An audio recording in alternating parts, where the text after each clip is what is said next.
Hello everyone, कैसे हो आप लोग। आप सभी का आज के वीडियो में बहुत बहुत स्वागत है। तो आज यहाँ पे आप देख सकते हैं कि जो कार्बोकैटायन है उसके अंदर जो हम लोग आज टॉपिक डिस्कस करने वाले हैं वो टॉपिक है आपका बैकमैन रीअरेंजमेंट। ओके, तो ये बैकमैन रीअरेंजमेंट क्या होता है और इसके अंदर किस चीज का रीअरेंजमेंट आपको देखने के लिए मिलता है। कार्बोकैटायन का तो रीअरेंजमेंट होगा, लेकिन यहाँ पे प्रोडक्ट का फॉर्मेशन क्या होगा ये सबसे मेन इंपॉर्टेंट होता है बैकमैन रीअरेंजमेंट के अंदर। अगर आप देखोगे तो बैकमैन फ्रेगमेंटेशन भी आपका एक टॉपिक होता है। बैकमैन बैकमैन रीअरेंजमेंट और बैकमैन फ्रेगमेंटेशन ये दोनों अलग अलग टॉपिक है। ओके, दोनों के अंदर आपका जो कंपाउंड फॉर्म होता है वो अलग अलग है, तो आपको ये आपके माइंड के अंदर क्लियर करके रखना आपको। ओके, ये दोनों में आपको बिल्कुल कंफ्यूज नहीं होना है। अभी हम बात करते हैं आपका बैकमैन रीअरेंजमेंट आपका होता क्या है, तो थोड़ा सा हम इसके बारे में एक डिटेल देंगे और इस डिटेल में हम थोड़ा सा आपको थ्योरेटिकली इसके बारे में एक्सप्लेन करेंगे कि इसके अंदर आपका कौन से प्रोडक्ट का फॉर्मेशन आपको देखने के लिए मिलता है। ओके, तो यहाँ पे is a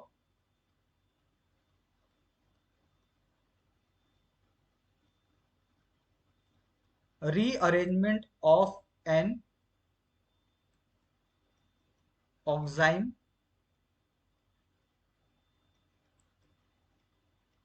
functional group to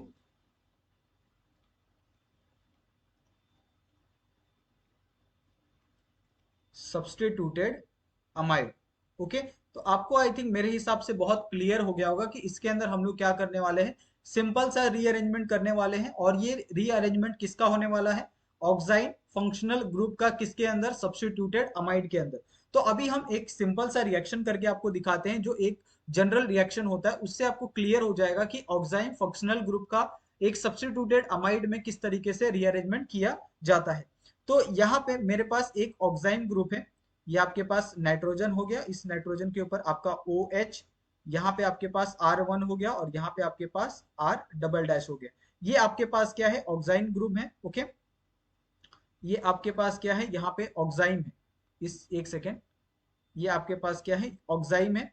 अभी इसका क्या हो रहा है, यहाँ पे ये रीअरेंजमेंट करके हम क्या कर रहे हैं, इसको कन्वर्ट कर रहे हैं किसके अंदर, हम सब्स्टिट्यूटेड अमाइड के ऊपर। और इसका हम कन्वर्जन किसके प्रेजेंस में करेंगे, H प्लस यानी एसिड, और H2O के प्रेजेंस में हम करेंगे, एसिड होगा आपका H प्लस। और दूसरा है एक्टिवेटिंग एजेंट। तो एक्टिवेटिंग एजेंट कौन से हो सकते हैं यहाँ पे, एक्टिवेटिंग एजेंट, मतलब ये सारी चीजें मैं आपको इसके लिए दे रहा हूं क्योंकि कभी कभी क्या होता है ना, आपको ये लिख के नहीं दिया होगा और आपको डायरेक्टली पूछ दिया जाएगा आप ऑक्साइम से आपका क्या बनेगा in the presence of dash dash, तो आपको बताना होगा कि किसके प्रेजेंस में यहाँ पे आपका जो सब्स्टिट्यूटेड अमाइड है उसका यहाँ पे फॉर्मेशन होता है। तो ऐसा नहीं है कि केमिस्ट्री आपको सिर्फ यही पूछा जाएगा कि H2O क्या होता है, H2O सभी को पता है, तो वो सारी चीजें आपको नहीं पूछी जाएगी। ओके, तो यहाँ पे आपके पास ऑक्साइम है और इस ऑक्साइम से आपके पास एक सब्स्टिट्यूटेड अमाइड का यहाँ पे फॉर्मेशन आपको देखने के लिए मिल रहा है। ओके, यहाँ पे आ जाएगा आपके पास R2 आ जाएगा, यहाँ पे आपके पास R1 आ जाएगा और नाइट्रोजन के साथ एक हाइड्रोजन बॉन्ड आपके पास आ जाएगा और ये पूरा जो कंपाउंड है ये क्या है, एक सब्स्टिट्यूटेड अमाइड का यहाँ पे आपको फॉर्मेशन देखने के लिए मिल रहा है। लेकिन मेरे हिसाब से बहुत से बच्चों को ये नहीं समझा होगा कि ये कन्वर्जन किस तरीके से हुआ है और ये पूरा का पूरा जो रीअरेंजमेंट है वो कैसे हुआ है। तो इसके लिए हम लोग कभी भी अगर रीअरेंजमेंट पढ़ते हैं या कोई भी केमिकल रिएक्शन हम जब पढ़ते हैं ना, तो उसका मैकेनिज्म हमें सॉल्व करना बहुत ज्यादा इंपॉर्टेंट हो जाता है। ओके, तो इसमें भी हम क्या करेंगे, इसका जो मैकेनिज्म है उसको हम देखेंगे कि मैकेनिज्म में किस तरीके से यहाँ पे इसका जो कन्वर्जन है ऑक्साइन का वो अमाइड में हुआ है, वो बहुत इंपॉर्टेंट हो जाता है। ओके, हमारे पास जो स्टार्टिंग कंपाउंड था वो क्या था, कंपाउंड इस तरह से ऑक्साइन था, यहाँ पे आपके पास OH ग्रुप था, यहाँ पे आपके पास एक अल्काइल ग्रुप था और यहाँ पे आपके पास दूसरा अल्काइल ग्रुप था, करेक्ट। और इसका जो हमने रिएक्शन करवाया था in the presence of HOSO3 H के प्रेजेंस में। ओके, यानी एक सिंपल सा एसिड ग्रुप यहाँ पे हमने लिया था। अभी ये क्या करेगा, सिंपली जो आपका O माइनस है ये हाइड्रोजन के ऊपर पॉजिटिव चार्ज के ऊपर अटैक करेगा और यहाँ से क्या होगा, ये हाइड्रोजन और ऑक्सीजन के बीच में यहाँ पे ब्रेक हो जाएगा, ऑक्सीजन यहाँ से बॉन्ड क्या करेगा, ब्रेक कर देगा। तो इसके साथ जो कंपाउंड का फॉर्मेशन होगा, यहाँ पे आपके पास नाइट्रोजन आ जाएगा और यहाँ पे क्या आ जाएगा, आपके पास OH2 पॉजिटिव आ जाएगा। ओके, और यहाँ पे आ जाएगा आपके पास R2 और यहाँ पे आ जाएगा आपके पास R1 आ जाएगा, करेक्ट। अभी इसके बाद नेक्स्ट फॉर्मेशन में क्या होगा कि जब आपके पास पॉजिटिव चार्ज आता है तो ये इसको स्टेबल करने के लिए यहाँ से क्या करता है, नाइट्रोजन और ऑक्सीजन के बीच में जो बॉन्ड है वो ब्रेक होता है।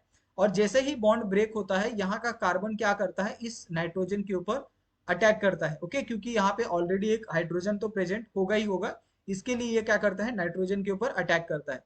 और आफ्टर अटैकिंग ऑन नाइट्रोजन, यहाँ पे आपके पास एक अल्काइल ग्रुप है, इसके साथ ये डबल बॉन्ड आ गया।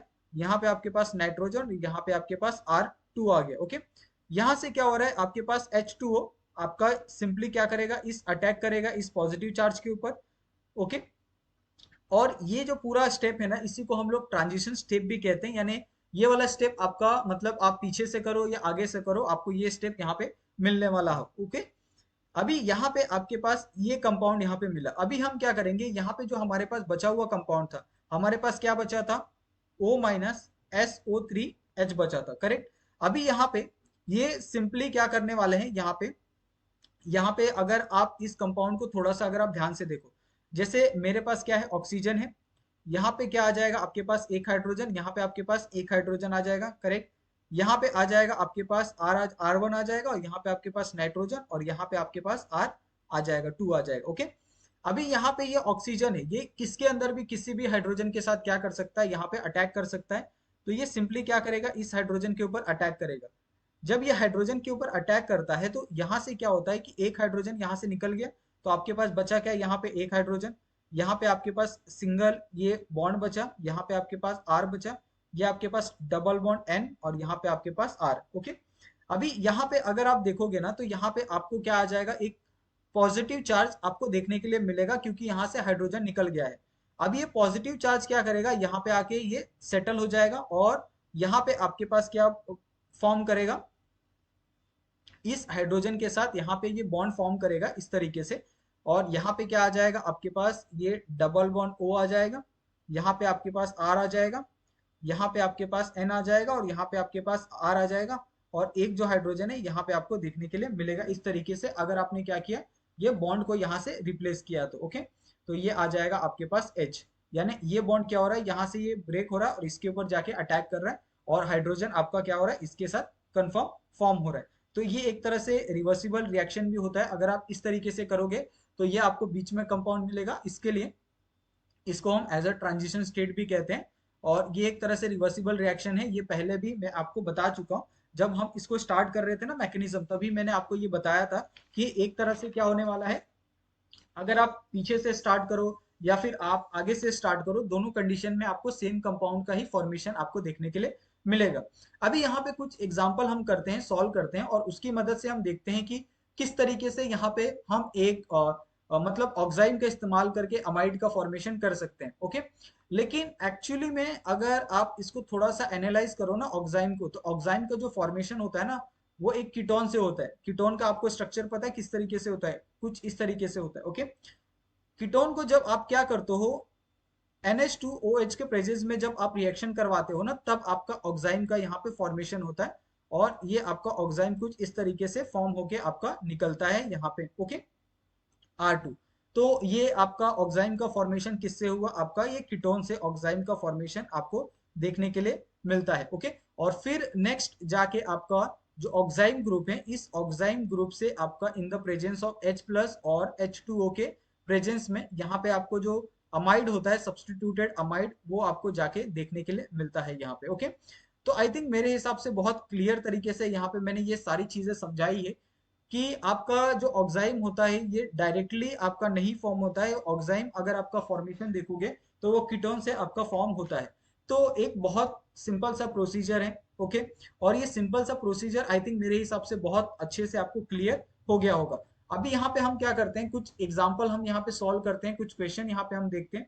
ओके, जैसे मेरे पास क्या है, यहाँ पे एक ग्रुप है, ये आपके पास एक क्या दिया है, कीटोन दिया है। ओके, अभी ये कीटोन से मेरे में क्या कर रहा है, यहाँ से ये कीटोन से हमारा फॉर्मेशन किसका हो रहा है, यहाँ पे NH2OH का फॉर्मेशन, और इससे हमारा क्या बन रहा है, यहाँ पे ऑक्साइड का फॉर्मेशन यहाँ पे हो रहा है। ये आपके पास नाइट्रोजन आ गया, यहाँ पे आपके पास OH आ गया, यहाँ पे आपके पास ये डबल बॉन्ड आ गया, और यहाँ पे आपके पास H आ गया। आपको पता है कि नाइट्रोजन के ऊपर लोन पेयर होते हैं, तो ये लोन पेयर क्या करेंगे, डोनेट करेंगे। ओके, पेयरिंग में चले जाएंगे, और आपका H प्लस और H2O के प्रेजेंस में जब ये रिएक्शन होगा, तो आपके पास एक क्या बनेगा, सब्स्टिट्यूटेड अमाइड का यहाँ पे आपको फॉर्मेशन देखने के लिए मिल रहा था। ओके, यही आपका फॉर्मेशन था, सिर्फ नाइट्रोजन यहाँ पे रोल प्ले करता है और H प्लस के साथ क्या करता है, वो बॉन्ड फॉर्मेशन करता है। ठीक है, और ये बहुत क्लियर तरीके से आपको ये समझ में आ गया होगा कि अगर आपको ऐसे एग्जाम्पल आए तो आप आसानी से क्या कर सकते हो, सॉल्व कर सकते हो। ओके, एक एग्जाम्पल, ये लास्ट एग्जाम्पल हम लोग देख लेते हैं। यहाँ पे आपके पास डबल बॉन्ड N, यहाँ पे आपके पास OH आ गया, और यहाँ पे आपके पास ये CH3 ग्रुप आ गया, यानी R की जगह पे हमने क्या लिया है, CH3 लिया है, और ये आ गया आपके पास OCH3 आ गया। अभी इसका हमने रिएक्शन करवाया है in the presence of H plus, तो आपके पास जो कंपाउंड फॉर्म होगा वो कंपाउंड क्या फॉर्म हो जाएगा, यहाँ पे आपके पास ये डबल बॉन्ड आ जाएगा, यहाँ पे आपके पास OCH3 आ जाएगा, करेक्ट, और यहाँ पे आ जाएगा ये नाइट्रोजन, यहाँ पे आपके पास ये डबल बॉन्ड ऑक्सीजन, इसके साथ ये CH3 ग्रुप आ जाएगा, और नाइट्रोजन के ऊपर हाइड्रोजन आपको देखने के लिए मिलेगा। यानी एक तरह से आपका इस तरह से एक स्टेबल कंपाउंड का फॉर्मेशन आपको देखने के लिए मिलता है। और ये बहुत सिंपल सा रिएक्शन है, बैकमैन रीअरेंजमेंट। आई थिंक मेरे हिसाब से किसी को भी इसके अंदर डाउट नहीं होना चाहिए बैकमैन रिएक्शन के अंदर।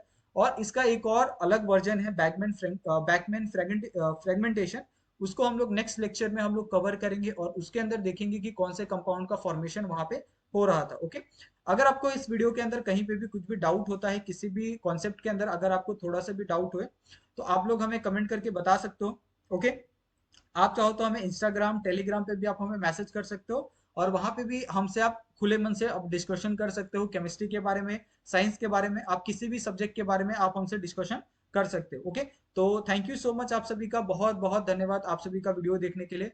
मिलते हैं हम लोग नेक्स्ट वीडियो में नए टॉपिक के साथ। ओके, और नया टॉपिक भी आपका बैकमैन फ्रेगमेंटेशन होने वाला है, तो बहुत मजा आएगा वहां पे, और बहुत क्लियर तरीके से हम लोग उसको भी एक्सप्लेन करेंगे। Okay, thank you so much, और जाते जाते प्लीज हमारे चैनल को सब्सक्राइब कर दो, और अपने दोस्तों के साथ भी वीडियो को आप शेयर कर दो। Okay, thank you so much.